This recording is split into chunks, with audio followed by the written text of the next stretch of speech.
Capítulo 15 del libro de Apocalipsis. Quiero comenzar preguntándote, haciendo una pequeña encuesta. ¿Alguna vez has tenido o has celebrado un evento que tomó mucho tiempo en preparar, pero poco tiempo en disfrutar?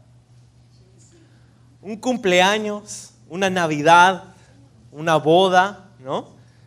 Algunos eventos toman horas, días, algunos hasta meses para preparar, pero se acaban en cuestión de horas, algunos incluso hasta en cuestión de minutos, ¿verdad? La cena de Navidad, ¿verdad? Mamá, los hermanos se pasan trabajando en la cocina, ¿no? Esclavizados a la cocina para hacer la cena desde tempranas horas de la mañana o la tarde, y comienzan a preparar todo, ¿verdad? Estás ahí horas y horas cocinando y todo para que en cuestión de 15 minutos ya no haya comida sobre la mesa, ¿verdad? Una vez que empezó la cena. En especial si tienes familia o hijos varones, ¿no? 15 minutos y ya no hay nada. Para esto cociné 10 horas al día. Pero no solamente la cena de Navidad, a veces una boda, por ejemplo, ¿no? Los novios, muchas parejas se pasan meses planeando sus bodas, ¿verdad? Todos los casados aquí pueden decir amén. Meses planeando sus bodas, ¿verdad? Ahora, cuando se trata de bodas, yo siempre trato de decir a las parejas algo que nos dijeron a nosotros cuando nos casamos. Y les trato de decir esto, ¿sabes? Disfruta el día de tu boda, disfruta la celebración de tu boda, porque quiero decir que va a pasar muy rápido. Va a pasar muy rápido. Todos esos meses de preparación y de coordinación y de local y las sillas y todo esto al final va a ser un recuerdo borroso de lo que fue el día de tu boda. Así que más vale que lo disfrutes, ¿no? Es por eso que la gente busca grabar o registrar estos eventos en fotos o en videos, ¿no? Y por eso contratan fotógrafos y camarógrafos y todo esto para que puedan registrar este evento, porque pues parece que sucede muy rápido. Ahora, hay algunas personas que han tomado esto al extremo, ¿no? Esto de registrar los momentos importantes en sus vidas, especialmente aquellos con un smartphone, ¿verdad? Hay personas que no pueden disfrutar de un atardecer sin tener que verlo a través de la pantalla de su celular, ¿no? O hay personas que sienten que un evento no pasó, ¿no? Algo no pasó si no lo puse en Facebook, ¿no? Estoy saliendo con una chica, no estoy saliendo con ella, a no ser que sea oficial en Facebook, ¿no? Es como, hay personas que no pueden disfrutar de la vida real si no es tomándole una foto o un video y poniéndole en una red social. Ahora, fíjate, no hay nada malo en tomar una foto de un evento importante o tomar un video de un evento importante, eso no es lo malo en absoluto. Pero si no puedes disfrutar de la vida real sin postearlo en Facebook, algo está mal. Algo está mal. Ahora, cuando se trata de un evento grande, como a nivel nacional o internacional, ¿no? Muchas veces la prensa cubre estos eventos con un show preliminar. No sé si, por ejemplo, pensamos en la entrega de los Oscars, ¿no? Hay todo un show antes del evento y se habla con los artistas y se hace todo esto, un show preliminar. Si estamos hablando de un partido, por ejemplo, en el Mundial o de una liga de fútbol importante, ¿no? Antes de un campeonato, del partido de la final de un campeonato importante, muchas veces hay estos programas que anticipan lo que va a suceder, porque el evento va a pasar en verdad rápido y lo que se busca es poder disfrutar al máximo de estos eventos, ¿no? Ahora, he llamado al mensaje que tenemos esta mañana en Apocalipsis 15 el preludio a la final. El preludio a la final, porque mucho como lo que acabamos de describir, en el capítulo 16, que veremos la próxima semana, vamos a ver el evento o el juicio más grande que hemos visto hasta ahora desde que empezó la tribulación. Vamos a ver el evento del juicio más grande que el libro nos registra desde que empieza la tribulación. Si quieres decirlo así, la gran final. Entonces lo que vemos aquí en el capítulo 15 es un show preliminar. Hemos sido invitados por Dios para disfrutar de este show preliminar a lo que va a ser la gran final. Entonces nuestro estudio esta mañana se llama El preludio a la final. Y este este preludio nos va a servir para considerar dos cosas. Si estás tomando nota, nos va a servir para considerar lo que está por venir a la tierra. Nos va a servir para, número uno, considerar lo serio de los eventos que están por ocurrir en la tierra, la seriedad de las cosas que están por suceder. Y número dos, nos va a servir para considerar las razones, algunas de las razones por las cuales podemos adorar a Dios. Para considerar la razón por la que adoramos al Señor. Entonces nos va a servir para todo esto este preludio. Ahora quiero decirte, el capítulo 15 del libro de Apocalipsis es el capítulo más corto de todo el libro de Apocalipsis. Es el capítulo más corto. Sin embargo, hay mucho aquí que vamos a ver en preparación para la consumación del juicio final de Dios, para el fin de la gran tribulación.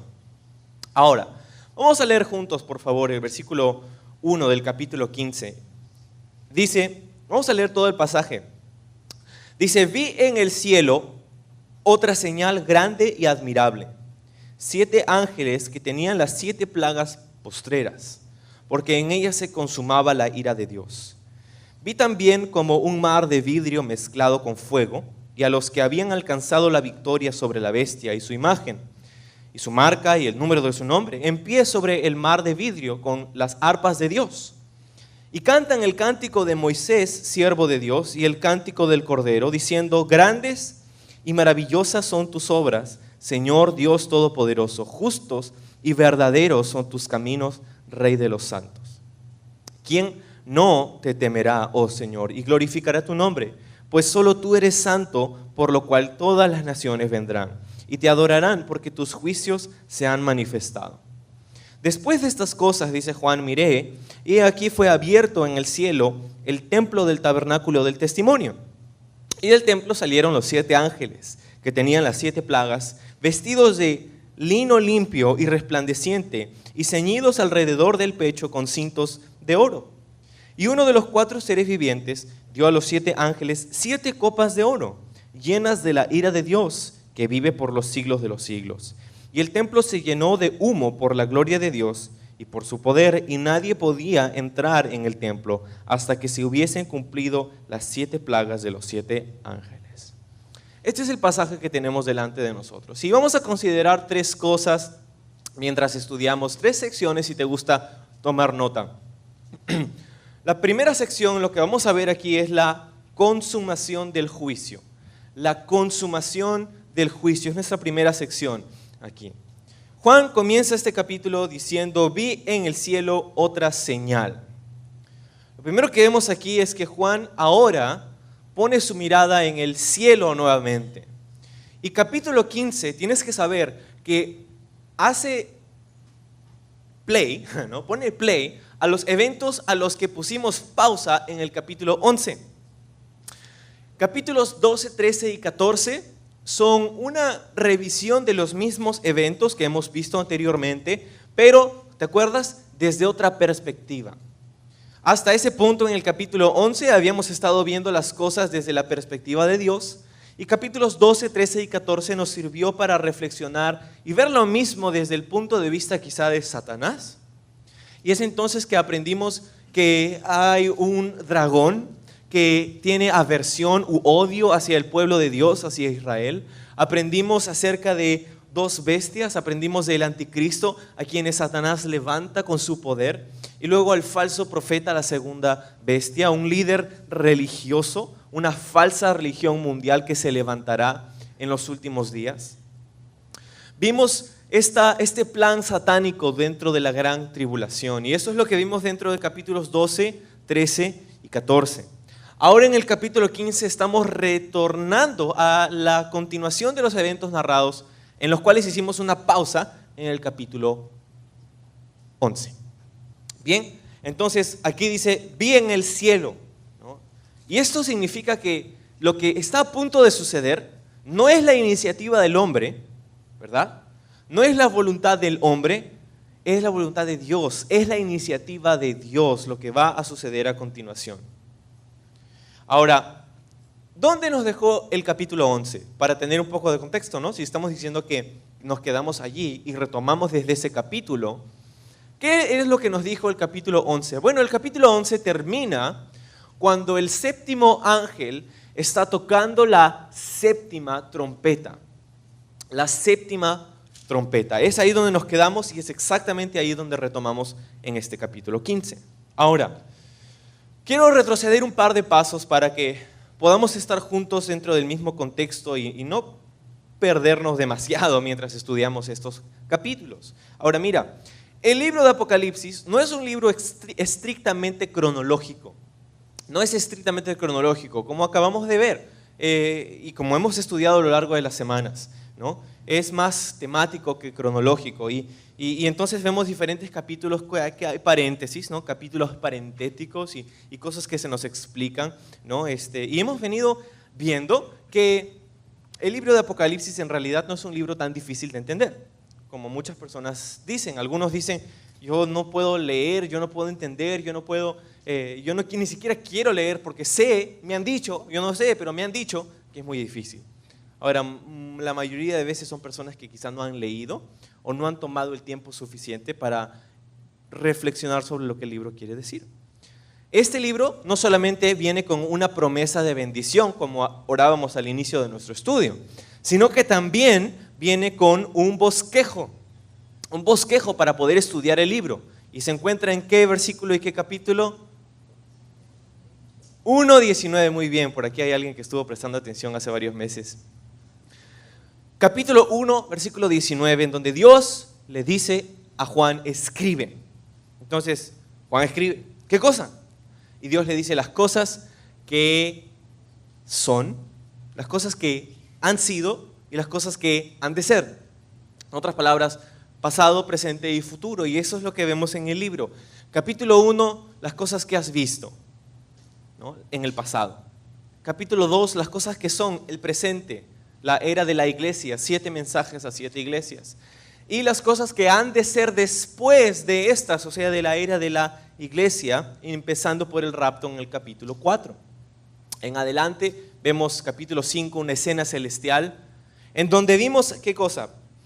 Vimos a Dios en un trono con un libro. ¿Te acuerdas de ese libro? Era un rollo. Y ese rollo tenía 7 ¿qué? 7 sellos, ¿verdad?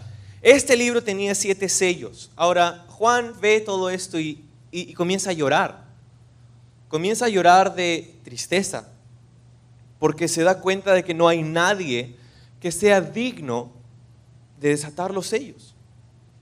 Ahora, ¿este libro qué cosa era?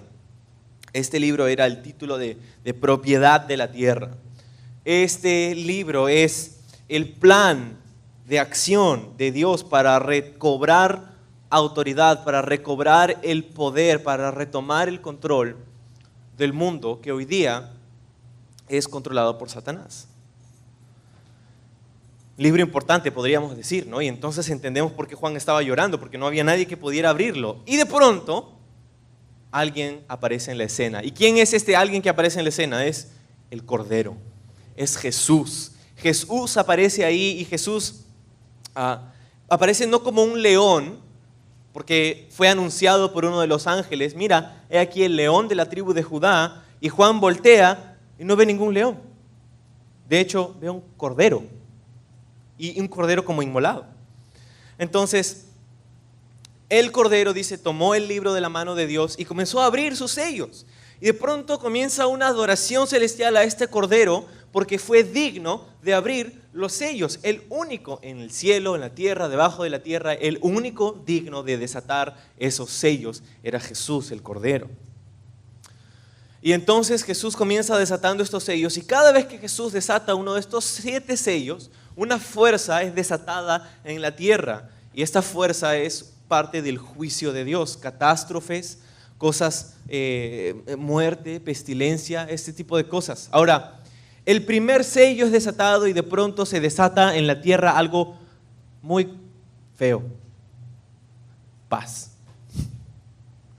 Paz. ¿Y tú dices feo? ¿Paz? ¿Eso no es lo que todo el mundo está buscando el día de hoy? ¿Paz mundial? Sí. Pero digo que es feo porque la paz que va a ser desatada durante este tiempo al inicio de la gran tribulación es una paz relativa. Creemos que la Biblia enseña que el tiempo de la gran tribulación dura 7 años, de los cuales la primera mitad, o sea, los primeros 3 años y medio, va a ser de relativa paz. O sea, el anticristo va a venir como un líder político, como un líder global, como un líder económico, y todo el mundo le va a caer bien a todo el mundo, y todo el mundo va a aceptarlo y va a llevar al mundo en un tiempo de relativa paz. Esto es lo que la Biblia llama, la primera parte de la gran tribulación, como el principio de dolores de parto. Escuchaste que Jesús hablaba acerca de los últimos días, de los tiempos del fin del siglo, y decía, estos son los principios de dolores. Ese sería el principio de dolores. Y entonces los sellos comienzan a ser desatados en el cielo. Y en la tierra comienza a haber catástrofe. Y al inicio parece como que bastante separada, ¿no? Algunos podrían decir hasta parece una coincidencia, ¿no? Hoy día tuvimos un terremoto y mañana tuvimos otra catástrofe y qué coincidencia. Y es bastante separado y parece esparcirse durante este tiempo. Y es por eso que Jesús llama a este tiempo principio de dolores de parto. Porque mientras Jesús va desatando el resto de los sellos, vamos viendo que la cuestión se intensifica un poco más. De hecho, cuando llegamos al 7º sello, nos damos cuenta de que dentro de lo que había en ese sello, habían 7 trompetas, 7 ángeles que fueron dados, que recibieron 7 trompetas de parte de Dios y estaban dispuestos a tocarla uno después de otro. Entonces este 7º sello contenía las 7 trompetas que fueron entonces tocadas y vemos que nuevamente con el toque de una trompeta una fuerza era desatada nuevamente sobre la tierra y era más juicio y más castigo sobre los moradores de la tierra. Y comenzamos a ver que mientras las trompetas van tocando, las catástrofes y las muertes se van intensificando más que antes. Y esta es la segunda parte de la gran tribulación, la que Jesús llama gran tribulación, ¿no? Si pusiéramos el nombre bíblico a este tiempo, la tribulación, y lo dividimos en 2 partes, la primera se llamaría, según Jesús, el principio de dolores de parto, y la segunda parte, o los últimos 3 años y medio, serían el tiempo de gran tribulación. Y, gracias Ricardo, y este tiempo de gran tribulación, Jesús dijo, es como nunca antes y nunca después el mundo habrá visto tribulación como esta. Entonces, vemos que van tocando las trompetas y la 7ª trompeta, y es ahí donde llegamos en el capítulo 11, la 7ª trompeta es tocada y de pronto nos damos cuenta que lo que viene dentro de esta 7ª trompeta son 7, vemos aquí, copas, 7 copas de ira. Entonces, eso es lo que hemos venido estudiando hasta este punto, ¿no? La 7ª trompeta es tocada en el capítulo 11 y todos en el cielo comenzaron a adorar a Dios por lo que estaba a punto de suceder. Todos comenzaron en el cielo a adorar a Dios por lo que estaba a punto de pasar. Como dijimos hace tan solo un momento, capítulos 12 al 14 son los mismos eventos que hemos visto, solamente que desde otra perspectiva. Y ahora, capítulo 15, Juan pone nuevamente su mirada en el cielo y ve, dice en el versículo 1, ¿otra qué? Señal.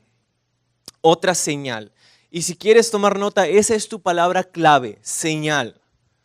Señal, porque como he dicho en el pasado y no me molesta repetir ahora, la Biblia debe ser interpretada literalmente, a no ser que obviamente sea algo simbólico o figurativo. Como aquí, Juan vio otra señal. Esto quiere decir que lo que vamos a encontrar a continuación son cosas que tienen un aire, que tienen pinceladas simbólicas. Hay cosas literales, hay cosas simbólicas y tenemos que saber que eso es lo que se aproxima. Entonces, dice que esta señal, fíjate ahí nuevamente en el versículo 1, era grande y ¿qué? y admirable. Grande y admirable. Esto distingue a esta señal de todas las otras. Las dos palabras para grande y admirable aquí son bien interesantes porque grande en griego, en el idioma que fue escrito, es la palabra megas. Megas. O sea, algo muy grande, algo gigante, una señal grande pues. Luego, admirable, se puede, el diccionario griego pues define esto como admirable, como algo que sobrepasa la comprensión humana. O otra definición es que causa asombro mezclado con terror. Eso es lo que significa esta palabra admirable aquí. Que causa asombro mezclado con terror, que sobrepasa la comprensión humana. Esto es lo que describe los eventos que están a punto de suceder. ¿Y qué vio entonces? ¿De qué se trataba esta señal? Bueno, dice el versículo 1, 7 ángeles que tenían 7 plagas postreras, porque en ellas se consumaba la ira de Dios. 7 ángeles con 7 plagas postreras. Y mira lo que dice acerca de estas últimas 7 plagas. Dice, porque en ellas se consumaba la ira de Dios. Se consumaba la ira de Dios. El fin está por venir. Lo que está sucediendo durante la tribulación, especialmente durante la gran tribulación, o sea, los últimos 3 años y medio, es que Dios está trayendo a la tierra juicio. Dios está ejercitando su autoridad y su justicia en la tierra. El fin de la ira de Dios o de la consumación de la ira de Dios será el castigo eterno de todas las almas que pecaron. El castigo eterno en el infierno de todas las almas que pecaron. Esa es la consumación de la ira de Dios. Eso es lo que va a suceder al final. Ahora, por lo que vemos en la historia, parece, y presta atención, parece que todas las personas en la tierra en este momento, o sea, en el momento de nuestra historia aquí, han tomado ya una decisión. Parece que todas las personas en la tierra ya han tomado una decisión por Cristo o en contra de Cristo en este momento. ¿Por qué? Porque Dios está a punto de consumar, de finalizar, de concretar su ira. El tiempo se ha acabado. ¿Y cómo podemos decir que todas estas personas ya han tomado su decisión? Pues ellos han escuchado el evangelio durante la tribulación, ¿no?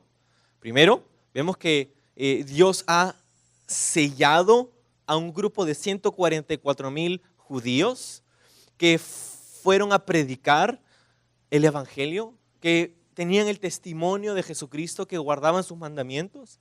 Estos judíos eran como unos evangelistas que predicaban el evangelio. ¿Quién más predicó el evangelio? Bueno, la Biblia nos dice que durante la gran tribulación van a haber personas que van a ser salvas. Van a haber personas que van a aceptar a Jesús como su Señor y Salvador, posiblemente a través del testimonio de estas personas, estos 144,000 judíos. Pero no solamente eso, ¿verdad? No solamente eso, porque vemos también en el libro de Apocalipsis que Dios envía a 2 testigos. 2 testigos que van a venir y van a predicar el evangelio eterno, el evangelio de la verdad, y todo el mundo los va a ver. Dice incluso que cuando hayan terminado su predicación, el anticristo los va a asesinar, los va a matar, y toda la tierra va a ver sus cuerpos ahí tendidos por 3 días. Y luego ellos van a ser resucitados y van a ir al cielo, habiendo cumplido con su tarea. ¿Qué cosa era la tarea? La tarea era predicar, ser testigos. No solamente eso, sino que los habitantes de la tierra también han escuchado a este ángel que Dios envía a todo el mundo a predicar el evangelio. Algo inédito, algo sin precedentes en la historia. Dios durante la tribulación va a enviar un ángel a predicar el evangelio a toda criatura. Esto resuelve el problema de aquellos que nunca han escuchado el evangelio, lo van a escuchar. Dios va a enviar este ángel. Entonces parece que el evangelio ha salido por toda la tierra y todos en este momento ya han tomado una decisión. ¿Sabes cuál fue esa decisión? Rechazarla. Rechazar a Jesús, rechazar el Evangelio. El libro de Romanos habla un poco acerca del juicio de Dios y este libro, Romanos capítulo 1, en el versículo 21 dice esto, acerca de estos hombres. Dice, pues habiendo conocido a Dios, no le glorificaron como a Dios, ni le dieron gracias, sino que se envanecieron en sus razonamientos y su necio corazón fue entenebrecido. Dice que estas personas conocían a Dios, pero no le adoraron como a Dios, no le glorificaron como a Dios. Rechazaron a Dios en sus corazones, habiéndole conocido, habiendo escuchado el Evangelio, y dice que su corazón, que dicho sea de paso, dice su necio corazón, fue entenebrecido o fue endurecido. Esta es la decisión que las personas durante la gran tribulación han tomado, por lo menos la mayoría de estas personas. Ahora, si rechazas el Evangelio, si una persona rechaza a Jesús como único medio de salvación, lo único que le queda a esa persona es enfrentar la ira y el juicio de Dios. Porque hemos pecado. Porque tenemos pecado. Y sin Jesús no podemos ser perdonados. Sin nuestra fe en el sacrificio sustitutorio de Jesús en la cruz, en su muerte y su resurrección. Sin eso, o mejor dicho, rechazando eso, no tenemos opción a ser perdonados. Simplemente tenemos que enfrentar la ira y el juicio de Dios. Por eso, unos versículos antes, en el mismo libro de Romanos, capítulo 1, dice, por lo tanto, estos hombres no tienen excusa. Son inexcusables.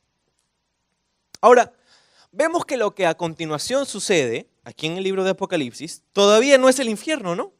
Todavía estamos dentro de la gran tribulación y todavía Dios está derramando su ira y no es el infierno todavía. Hay algunas personas que hablan del infierno sobre la tierra, el infierno se desata en la tierra. No, no es el infierno todavía. El infierno es un lugar real, la Biblia lo describe como el lago de fuego, donde es el lugar el crujir de dientes, ¿no? Es un lugar que vamos a ver más adelante, pero este momento en la gran tribulación no es todavía el infierno.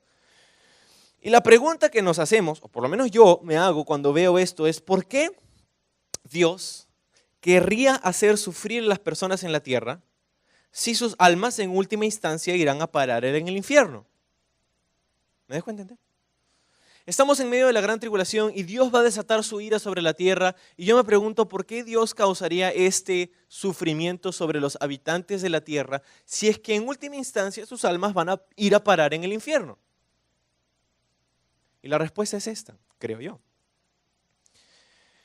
Es porque Dios no quiere que esas personas vayan al infierno.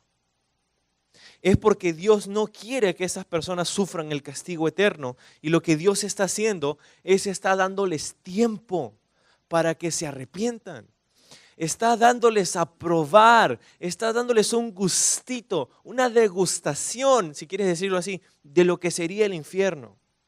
Para que se den cuenta de su error, para que se arrepientan de su pecado y para que puedan clamar a Dios y poner su fe en Jesús. Eso es lo que está sucediendo en la gran tribulación.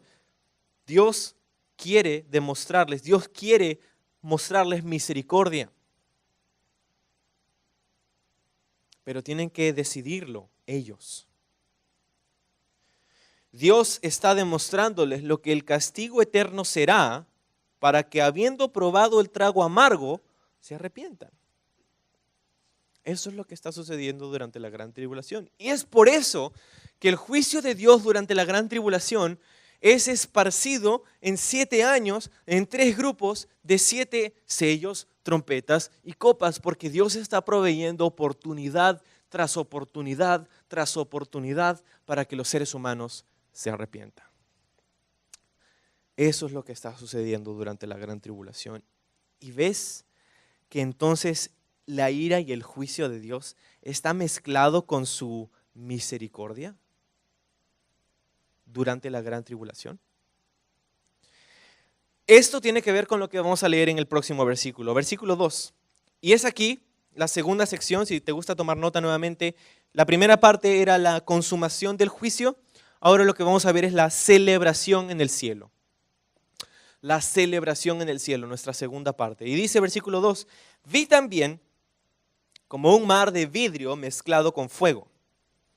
Y a los que habían alcanzado la victoria sobre la bestia y su imagen, y su marca y el número de su nombre, en pie sobre el mar de vidrio con las arpas de Dios. Y cantan, versículo 3, el cántico de Moisés, siervo de Dios, y el cántico del Cordero, diciendo, grandes y maravillosas son tus obras, Señor Dios Todopoderoso, justos y verdaderos son tus caminos, Rey de los santos. ¿Quién no te temerá, oh Dios, oh Señor, y glorificará tu nombre? Pues solo tú eres santo, por lo cual todas las naciones vendrán y te adorarán, porque tus juicios se han manifestado. Esta es la celebración en el cielo. Este es el preámbulo, este es el show previo a la gran final, aquí en el cielo. Comienza mostrándonos un mar de vidrio mezclado con fuego, ¿no? Un mar de vidrio mezclado con fuego. En el cielo, Juan ve un mar, un océano, un cuerpo de agua que parecía de vidrio. Ahora, nosotros hemos visto esto mismo capítulos anteriores, en el capítulo 5, donde Juan ve en el cielo y ve lo que está alrededor del trono y dice que ve un mar de cristal, y luego vamos a volver a ver este mar de cristal más adelante, ¿no? Y es este lugar donde parece que la superficie de este cuerpo de agua, lo que parece ser un cuerpo de agua, es como de vidrio, es transparente, no hay ninguna ola, no hay nada, la luz se refleja de diferentes maneras, es algo impresionante, ¿no? Es como cuando vas a un lago que está sumamente tranquilo y puedes ver tu reflejo allí. Y cuando tú a ese tipo de cuerpo de agua, en ese estado de tranquilidad, tiras una piedrita o algo así, comienza a distorsionarse todo, ¿no? Y de pronto lo que estaba tranquilo ya no está tranquilo más. Ahora lo que vemos aquí es que este mar en el cielo, ¿no? estaba completamente tranquilo, completamente calmado. Y esta es una gran diferencia del mar que Juan vio, del cual salió el anticristo y el falso profeta, o el dragón y el anticristo. Cuando dice que vino el anticristo, Juan menciona allí que el anticristo salió de un mar de turbulencia, ¿no? Y dijimos cuando estudiábamos eso, que eso representaba la turbulencia que habrá en el mundo durante ese tiempo. Pero aquí dice que lo que está a punto de suceder, o sea, la consumación de la ira de Dios, nace de un mar de vidrio que parece de cristal, completamente tranquilo, completamente calmado. Y luego dice que este mar estaba mezclado con fuego. Ahora, Juan está tratando de hacer su mejor trabajo en describir lo que está viendo, ¿no?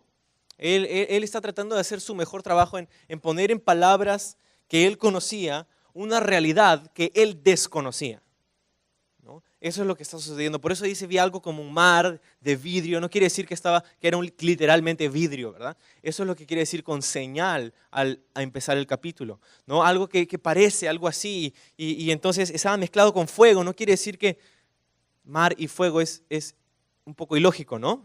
Mar y fuego. No apagaría el mar ese fuego. Pero no quiere decir que era literalmente vidrio y que era literalmente fuego, ¿no? Era algo que él estaba viendo. Ahora, este mar, ¿no?, que hemos visto antes y veremos después, representa algunas cosas. Representa la palabra de Dios, representa la fidelidad de Dios, representa la santidad de Dios, representa la misericordia de Dios, ¿no? Y el fuego pues representa la ira de Dios, la prueba representa el fuego, el juicio, ¿no? Entonces vemos varios conceptos aquí mezclados en esta señal. Por un lado vemos la misericordia de Dios, pero por otro lado vemos el juicio de Dios. Eso es exactamente lo que estábamos diciendo hace un momento, ¿no? Ahora, el fuego es interesante aquí, porque posiblemente el fuego tenga que ver, obviamente, con el juicio de Dios, pero la razón por este juicio de Dios muchas veces tiene que ver con estas personas que vamos a ver aquí. Entonces,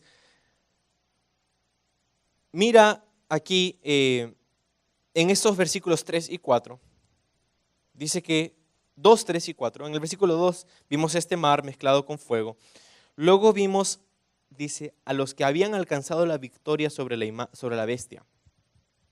O sea que en pie, dice, mira al final del versículo 2, en pie sobre el mar de vidrio con las arpas de Dios. Hay un grupo de personas aquí sobre este mar. ¿Quiénes son? Es claro por el contexto que estas personas son los santos de la gran tribulación. Son aquellos que han perdido sus vidas por no adorar al anticristo. Son aquellos que han sido asesinados por el anticristo y sus secuaces por poner su fe en Jesucristo y por rechazar la marca de la bestia, por no adorar a la imagen de la bestia. Estos son los santos de la gran tribulación, creyentes dentro de la gran tribulación. Aquí les vemos en dónde. Están en el cielo. Están en el cielo. ¿Y cómo llegaron ahí? No fue por el rapto, ¿verdad? Porque nosotros fuimos raptados mucho antes de que empiece la gran tribulación. Pero estos santos de la gran tribulación llegaron ahí porque fueron asesinados. Fueron asesinados brutalmente por el anticristo. Y por la mayoría de las perspectivas podríamos decir que el anticristo estaba ganando, ¿no?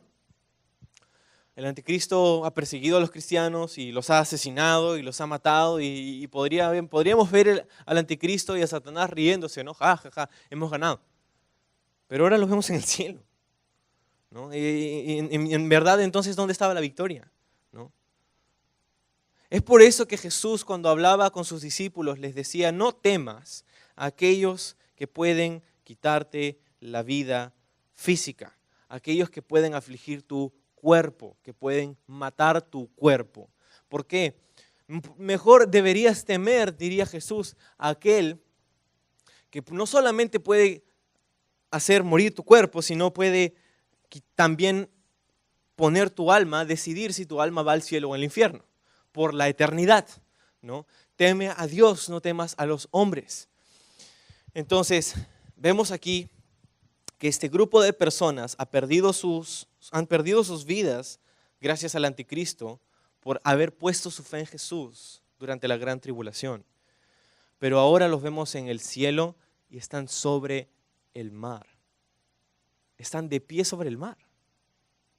Esto es increíble porque es exactamente lo que hizo Jesús cuando estuvo en la tierra.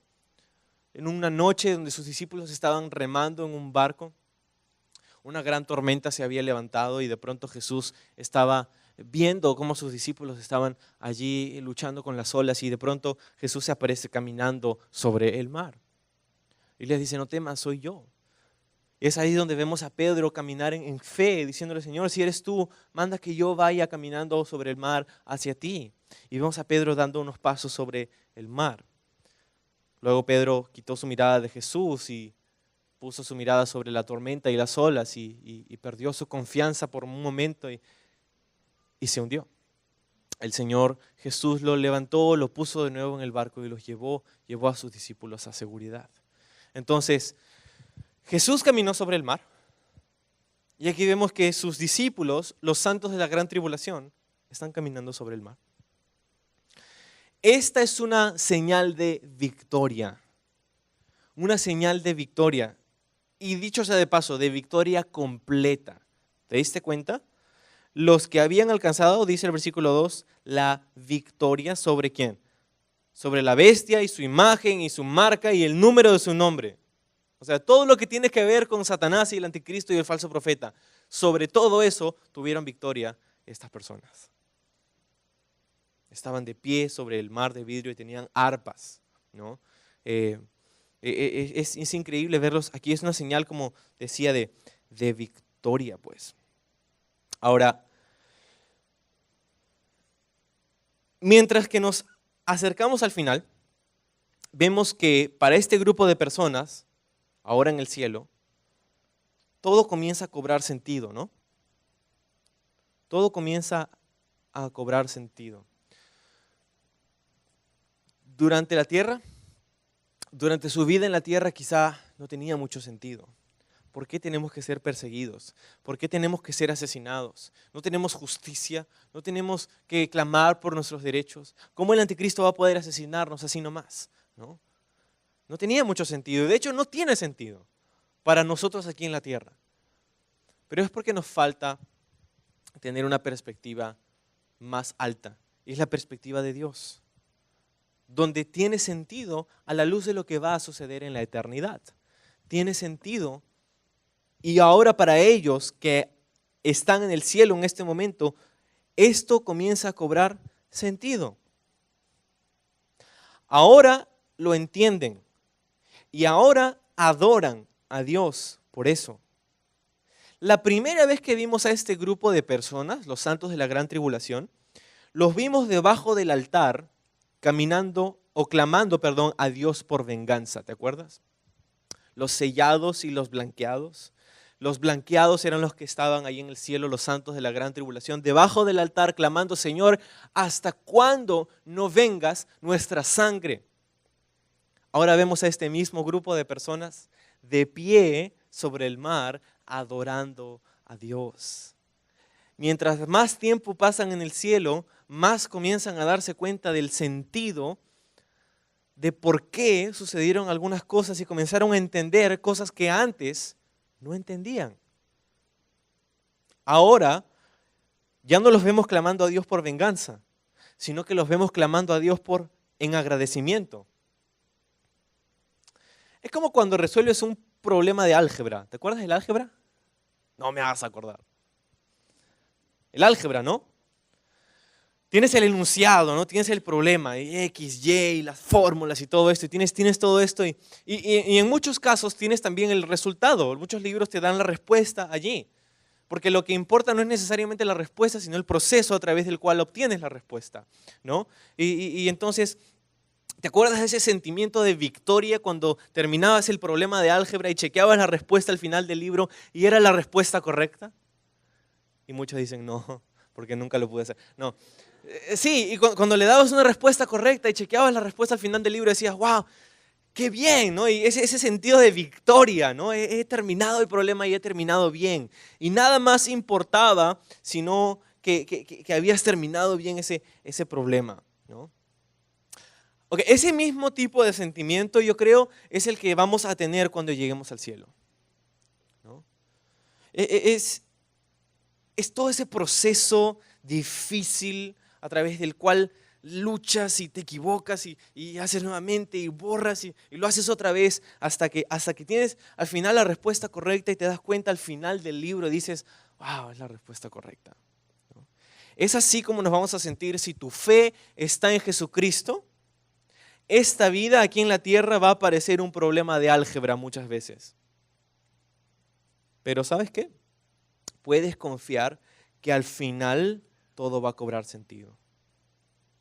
Todo el dolor, todo el sufrimiento, todos los problemas, todas las pruebas, sí, todo va a cobrar sentido. Sucedió así para los santos de la gran tribulación, que fueron afligidos mucho más de lo que cualquiera de nosotros podría decir hoy. Y ellos se encuentran en el cielo adorando a Dios.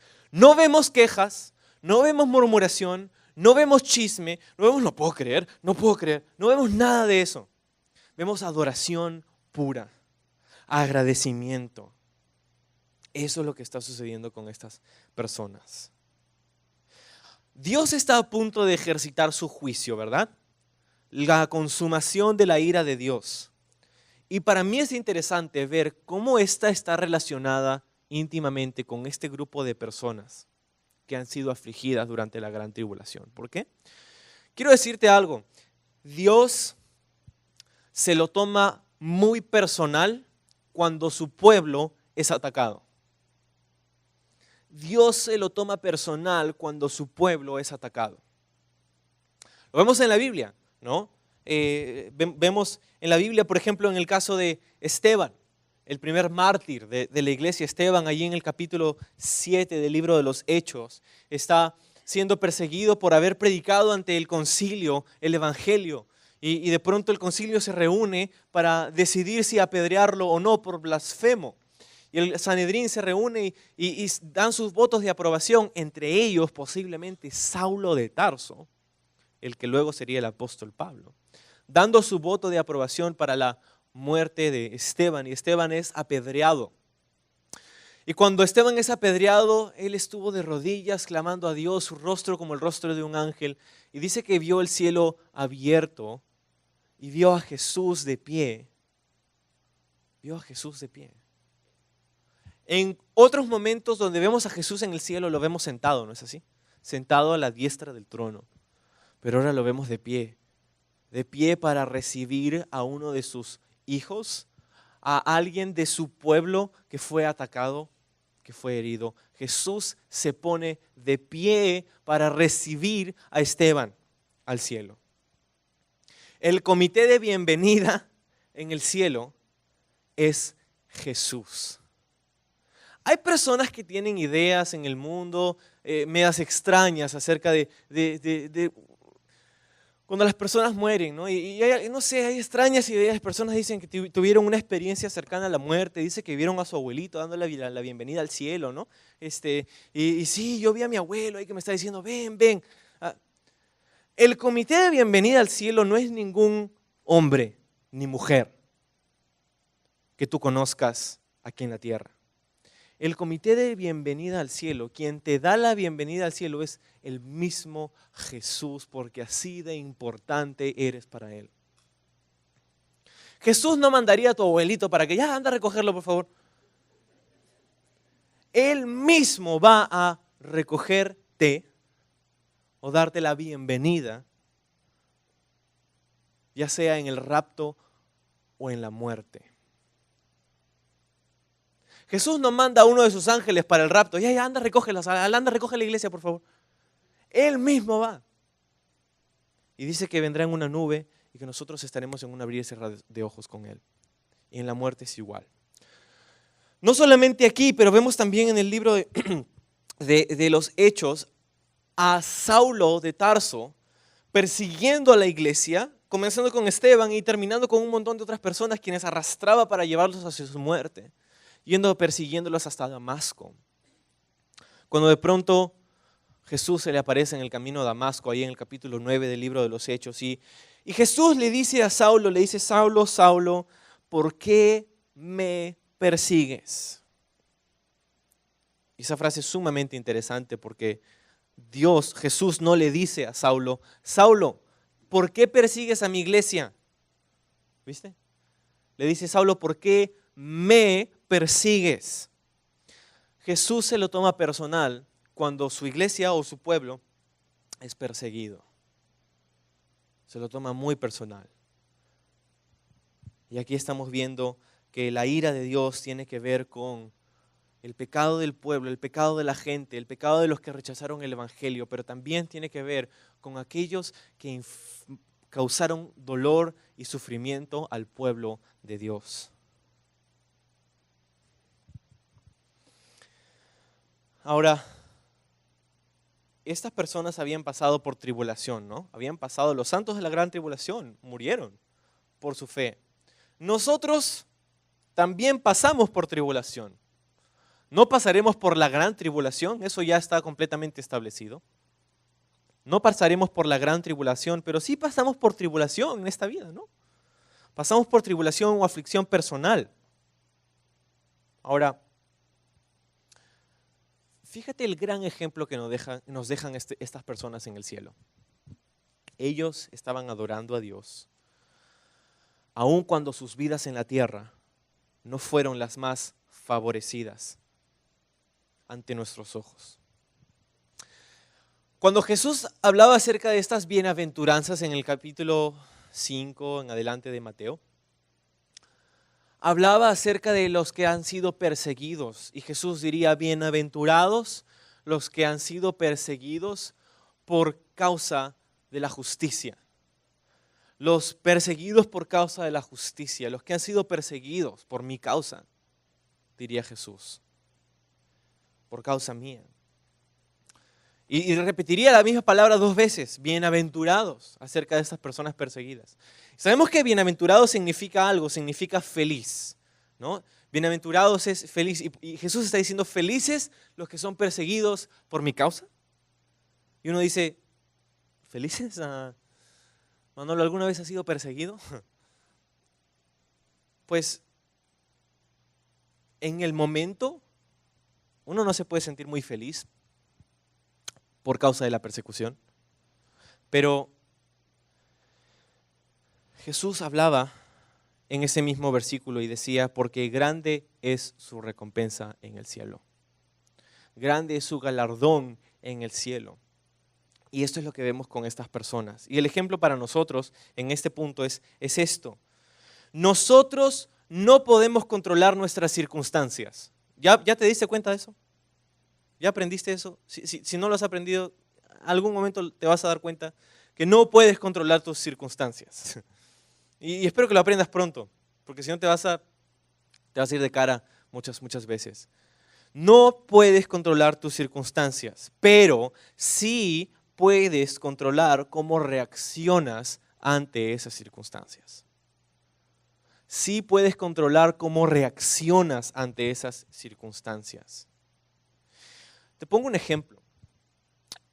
Pablo, el apóstol, en uno de sus viajes misioneros fue a la ciudad de Filipos en el capítulo 16 del libro de los Hechos. Y estando allí, predicando el evangelio, vino un grupo de personas que los llevaron ante las autoridades romanas y les hicieron un juicio apresurado y los azotaron, ¿no? Los azotaron por causar problemas en la ciudad, los azotaron y luego los pusieron en el calabozo en Filipos.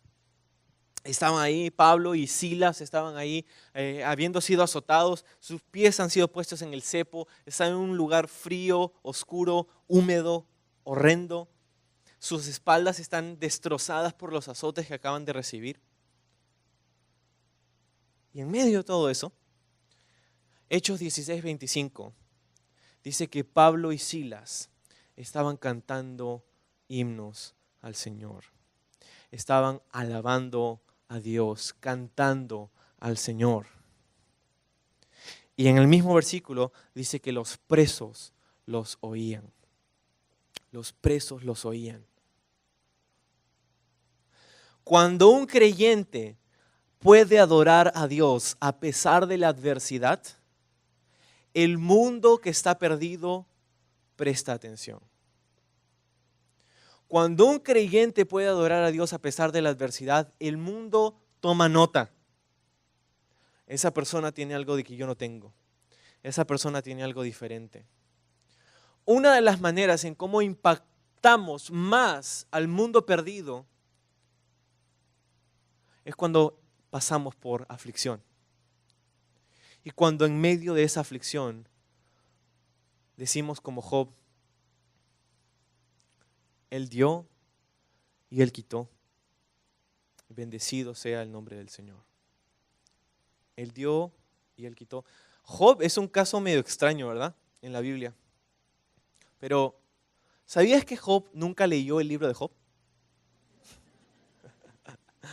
Hubiera sido más fácil, ¿no? Para él. Yo sé lo que está pasando. Es que ha habido una conversación entre Dios y Satanás y yo sé que estoy en el medio de todo eso y sé que al final voy a estar bien. Pero él no sabía nada de eso. Y pasó por aflicción y perdió sus riquezas y perdió su salud y perdió sus hijos. Sus hijos murieron, todos ellos. Perdió su ganado, perdió todo. Y él dijo, desnudo he venido a este mundo y desnudo me voy a ir. Él dio y Él quitó, bendecido sea el nombre del Señor. Esta actitud bendijo a su Señor, bendijo a Dios.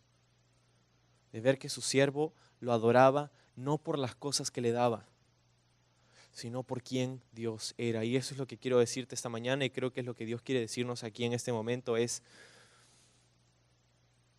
¿cuál es tu calamidad? ¿Cuál es tu tribulación? ¿Cuál es tu sufrimiento o tu aflicción? ¿Cuál es tu dolor? Adora a Dios, no por tu sufrimiento, pero por la soberanía y la gloria de tu Dios. Él es bueno y para siempre es su misericordia. Cuando llegues al cielo,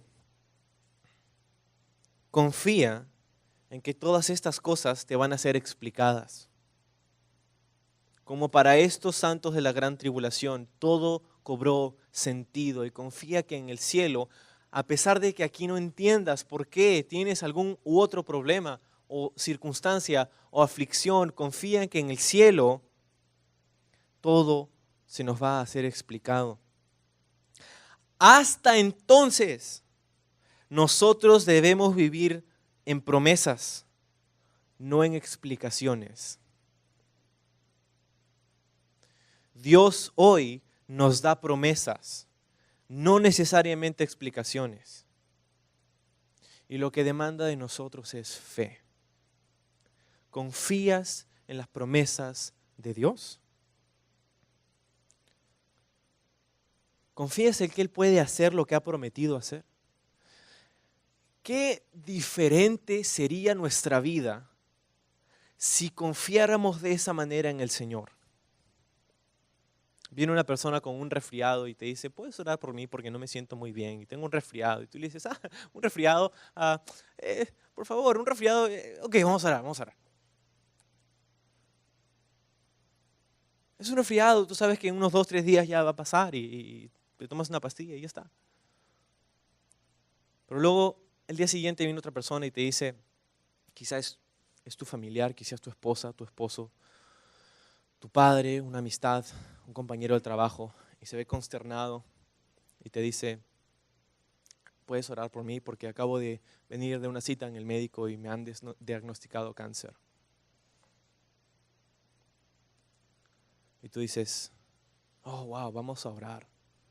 Y comienzas a orar y Señor, y pensamos que para Dios el cáncer es más difícil que un resfriado, a veces. Y a veces comparamos y a veces decimos, estas cosas, pero cuando viene la aflicción, cuando viene la tribulación, cuando viene el dolor, confiamos en el Señor.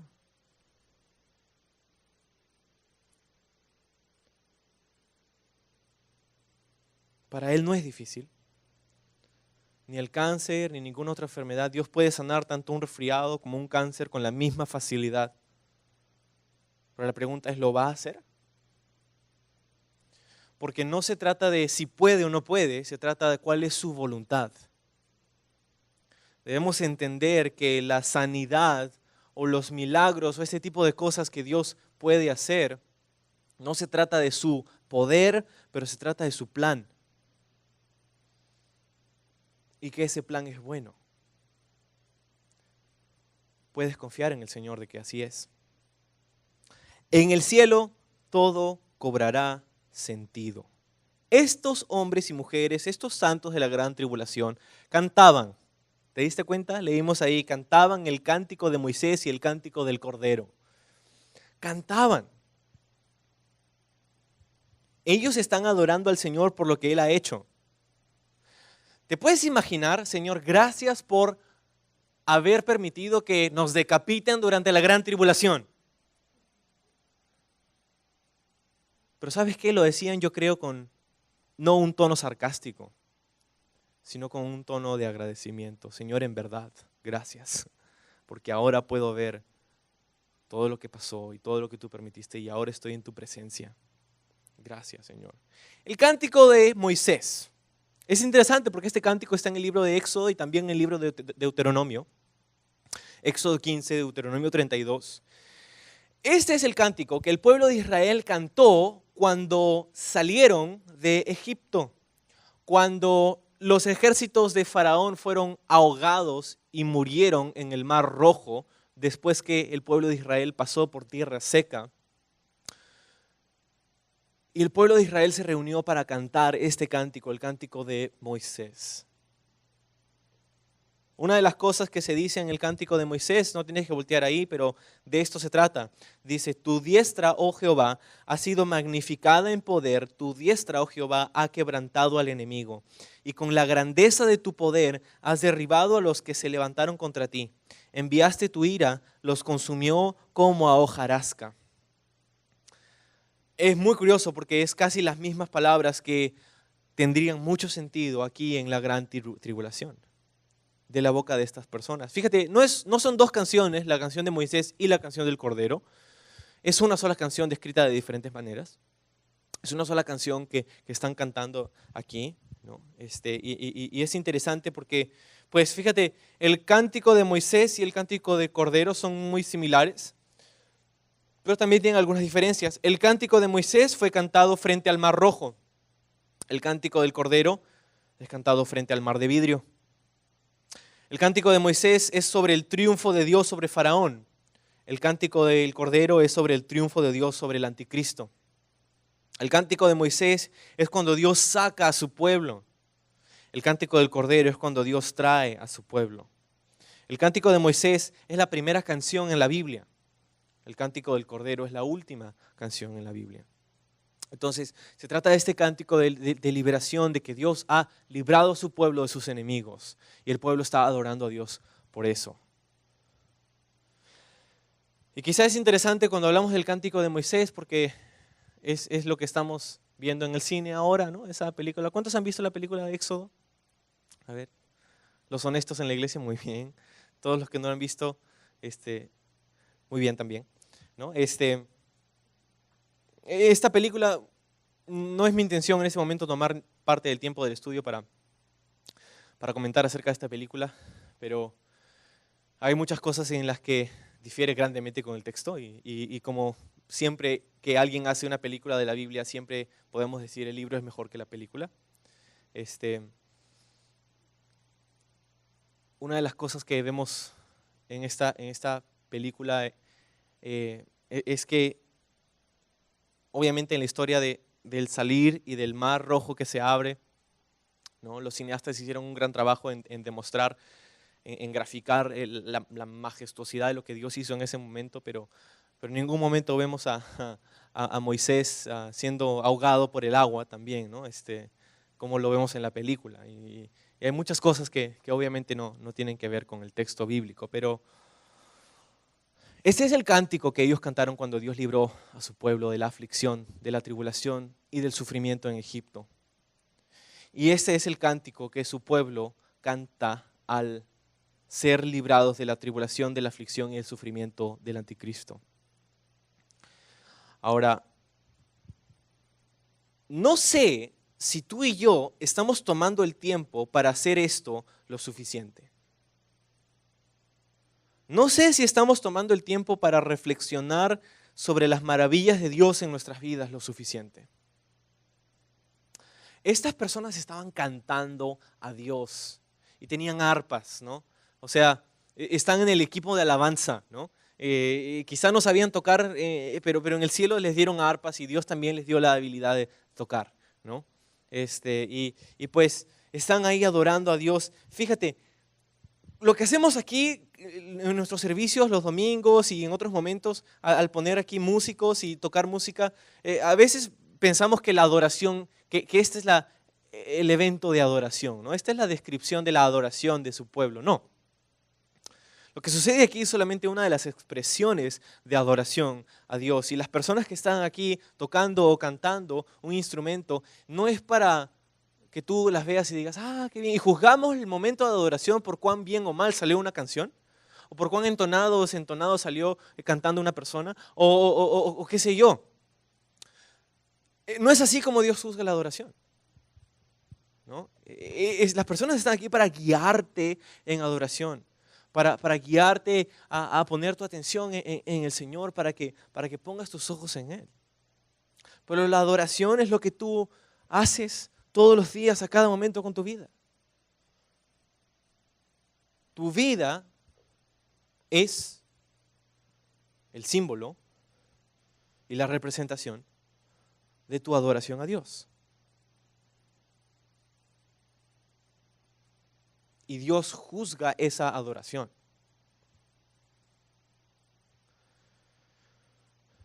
Estas personas estaban cantando allí. Tenían un motivo para cantar, tenían un motivo para adorar a Dios. Y fíjate, hay algunas personas que en estos momentos donde cantamos a Dios, como que no tienen mucha motivación, ¿no? Y están ahí de pie, y viendo, qué bien, ¿no? Aplaudiendo, qué bien suena el bajo, ¿no? Sí, ¿no? Y están ahí, son espectadores, ¿no? Esa no es la actitud que tienen estas personas aquí, porque cada una de ellas reconoce lo que Dios ha hecho en sus vidas y que tienen motivos para adorar. Tú y yo tenemos, si pensamos lo suficiente en esto y reflexionamos lo suficiente en esto, tenemos una infinidad de motivos para adorar a Dios. Eso debería hacernos levantar nuestras manos, debería hacernos postrarnos en adoración a Él, porque Él es bueno, porque Él ha sido fiel, porque Él nos ha librado en el pasado, porque Él promete ser fiel en el futuro.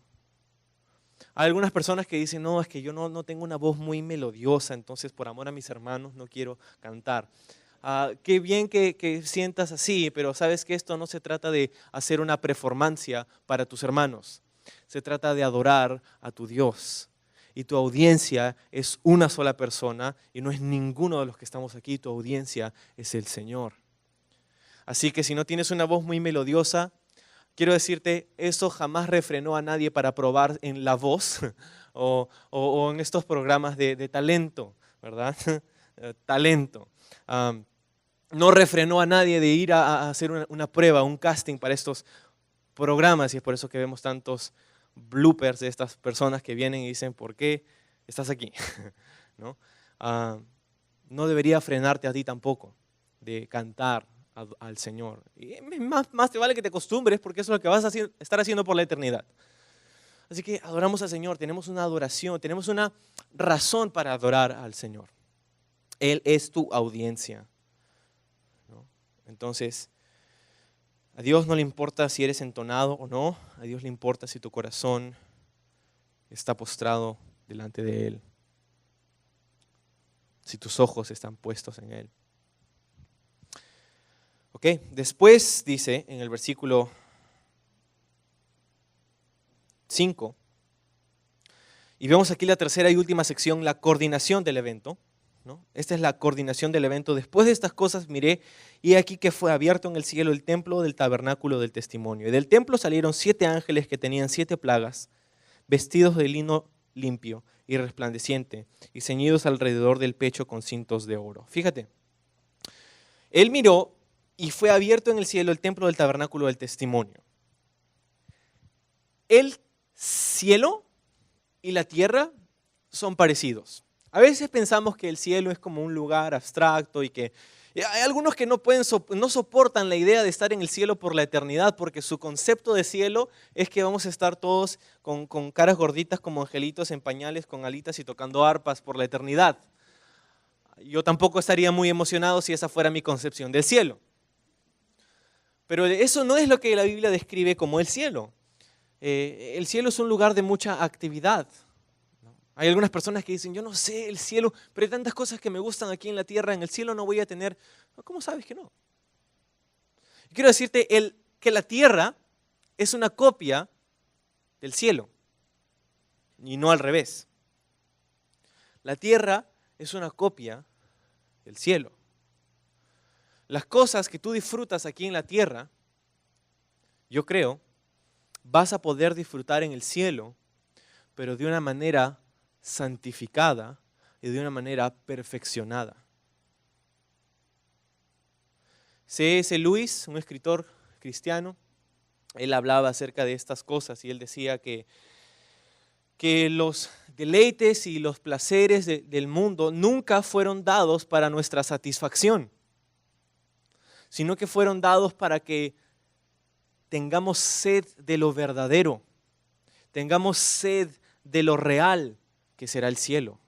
Nunca fuimos hechos para este mundo, fuimos hechos para el cielo, para estar en la eternidad con el Señor en su presencia. Es por eso que los placeres de este mundo no te pueden satisfacer, ¿te has dado cuenta? Hay personas que dedicamos nuestras vidas en el pasado a ser satisfechos con los placeres de este mundo. Y vamos a fiestas y íbamos a todos estos lugares y tomamos y nos emborrachamos y nos drogamos y teníamos pasiones desenfrenadas y todas estas cosas, y al final, después de cada una de estas cosas, nos dábamos cuenta, wow, no estoy satisfecho. Y es porque las cosas de este mundo jamás fueron hechas para que nos satisfagan, sino que fueron hechas para que disfrutemos, pero disfrutemos sabiendo de que este lugar no es el fin. Que nuestra vida que podamos tener en nuestra vida sed del cielo. ¿Sabías que somos el único grupo de personas, los creyentes nacidos de nuevo, que cuando morimos podemos decir en realidad que hemos ido a un lugar mejor? El único grupo en el mundo que puede decir eso. Porque verdaderamente el cielo es un lugar mejor. Y es por eso que Pablo puede decir que vivir es Cristo y morir es ganancia. Morir es ganancia. La muerte es ganancia para nosotros. Quizá pérdida para los que se quedan en la tierra, pero ganancia para nosotros. Si yo me muero algún día, no quiero que derrames ninguna lágrima por mí, por favor. Quizá derrama lágrimas por los que se quedan aquí, pero por mí no quiero que derrames ni una lágrima si es que algún día llego a morir y tú lo llegas a presenciar. Porque yo voy a estar gozándome en la presencia del Señor, esperándote, pero es ganancia. Y no se trata de que vamos a ponernos así suicidas, ¿no? Y que, yo no quiero vivir porque... No se trata de eso, ¿no? No se trata de eso. Se trata de disfrutar esta vida sabiendo de que en el cielo está lo mejor. Entonces, esto mismo es lo que vemos. Dice que en el cielo había no solamente un mar, como vemos aquí, pero también hay un tabernáculo y también hay un templo. Entonces, cuando Dios le dio a Moisés las huellas, ¿no? Los planos para el tabernáculo, estaba dándole la copia de lo que había en el cielo. Y eso es lo que vemos aquí. Todo esto vemos aquí: ángeles, querubines, un propiciatorio, el trono de Dios, la gloria de Dios, ¿no? Este candelabro, este menorá que representa el Espíritu Santo. Entonces todo esto, ¿no? El lugar santísimo, la presencia de Dios. La tierra es una copia del cielo. Y de ahí salieron 7 ángeles que tenían 7 plagas o 7 copas, como dice aquí. Ahora, copas. Esta palabra copas es una traducción desafortunada porque nos habla de un vaso, ¿no? De una copa. Pensamos de repente en un cáliz o una copa de vino, una copa larga. No es lo que dicen originalmente. Originalmente, más que una copa, es un tazón, un plato hondo. No es una copa que tiene un contenido así y puedes vertirlo. Es un tazón, un plato hondo, donde el contenido tienes que cargarlo con cuidado y puedes derramarlo fácilmente. Así como cuando vas a cambiarle el agua a tu perrito, ¿no? Tienes el tazón, agarras y de pronto vas y botas todo el agua y pones agua nueva. De una manera rápida, efectiva, ¿no? Esta es la copa que estamos viendo aquí. Son tazones o platos hondos. Ya sabemos qué son, pero ¿qué tienen? ¿Qué contienen? Bueno, aquí se nos dice que contienen la ira de Dios, ¿no?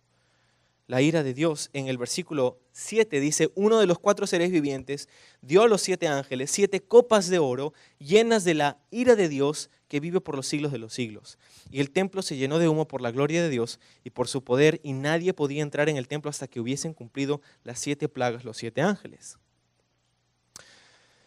Plagas, la palabra en griego aquí, no significa solamente plaga como pestilencia, significa calamidad pública o aflicción severa. También puede ser golpe, azote o herida. Es lo que significa esta palabra plaga. La vemos en la Biblia en Lucas 10, en la parábola del buen samaritano, donde vemos a una persona que recibió plagas o azotes y estaba tendida ahí en el camino de Jericó a Jerusalén, ¿no? También vemos esta palabra plege, ¿no? Plagas, en Hechos 16, cuando Pablo está en Filipos y es azotado, ¿no? Recibió plagas, recibió azotes, ¿no? Eso es lo que contienen estas 7 copas. Los azotes, los golpes, la calamidad pública, la aflicción severa de la ira de Dios. Eso es lo que va a suceder. Eso es lo que le espera a este mundo y a los habitantes de esta tierra que no ponen su confianza en Jesucristo. Quiero terminar con una historia y mira, escuchaba esta semana estudiando este pasaje una historia de un padre y su hija que estaban caminando en una pradera. Estaban caminando juntos cuando de pronto comienzan a lo lejos a ver humo negro y está saliendo y luego comienzan a ver un fuego y el fuego comienza a acercarse hacia ellos. Y la niña desesperada no sabe qué hacer, el padre piensa en algo que hacer y es lo único que podía hacer porque no le quedaba tiempo para salir corriendo, el fuego los iba a alcanzar. Y lo que hicieron en ese momento, el padre agarró y prendió un poco de la pradera, un espacio en la pradera con fuego. Este fuego consumió esta pradera y luego se apagó y luego el padre y su hija se pusieron sobre esa parte que había sido quemada por el padre y se quedaron ahí. Su hija estaba viendo que el fuego venía y en temor y desesperada estaba clamando, aferrándose a su papá. Su papá miraba a su hija, la abrazaba y le decía, no te preocupes, todo va a estar bien, vamos a estar bien, porque el fuego no puede consumir aquello que ya ha sido quemado. Eso es exactamente lo que tenemos en Jesucristo. Cuando hablamos del fuego de la ira de Dios, que está por venir sobre la tierra, tú y yo, si ponemos nuestra confianza en Jesucristo, somos como aquellos que estamos parados allí y Dios nos dice a nosotros, no te preocupes porque el fuego no puede quemar lo que ya ha sido consumido. Y eso sería Jesucristo. Jesucristo ha sido afligido por la plaga o el golpe, el azote de la ira de Dios en la cruz, para que tú no tengas por qué pasar por eso. Aún así, Dios te pide que tomes una decisión. Eso es lo que podemos tener en el Señor y podemos tener grandes razones para adorarlo.